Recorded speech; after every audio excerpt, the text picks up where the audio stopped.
সমস্ত ছাত্রছাত্রীদের কাছে বর্তমান সময়টা খুব গুরুত্বপূর্ণ।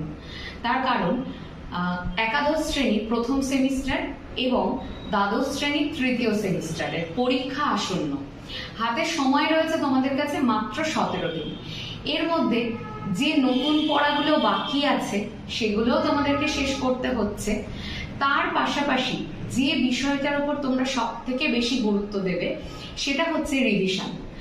যে যত ভালো করে রিভিশন কমপ্লিট করবে বা যতবার রিভিশন করতে পারবে সে কিন্তু পরীক্ষাতে খুব কনফিডেন্টলি উত্তর করে আসতে পারবে। এবং তোমরা প্রত্যেকেই জানো প্রথম এবং তৃতীয় সেমিস্টারের পরীক্ষা সম্পূর্ণ ওএমআর শিটে আমাদের দিতে হয়। সুতরাং কোন রকম ভুল বশত যদি আমরা ভুল উত্তর মার্ক করে ফেলি সেক্ষেত্রে কিন্তু নম্বর কাটা যাওয়ার একটা সম্ভাবনা থেকেই যায়।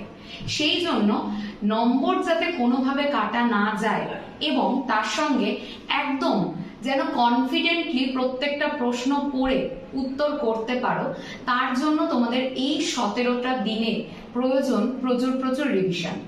প্রত্যেকে খুব ভালো করে প্রত্যেকটা বিষয় রিভিশন করো, ঠান্ডা মাথায় পড়ো এবং নিজেদের প্রস্তুতিগুলো নাও।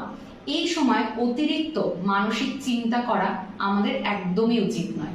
প্রত্যেক ছাত্রছাত্রীদেরকে বলবো একদম দুশ্চিন্তা সরিয়ে এতদিন যা পড়েছো সেটাকেই খুব ভালো করে আবার রিভিশন করো এবং প্রচুর মক টেস্ট দাও। যত মক টেস্ট দেবে তত তোমাদের দক্ষতা বাড়বে। আপাতত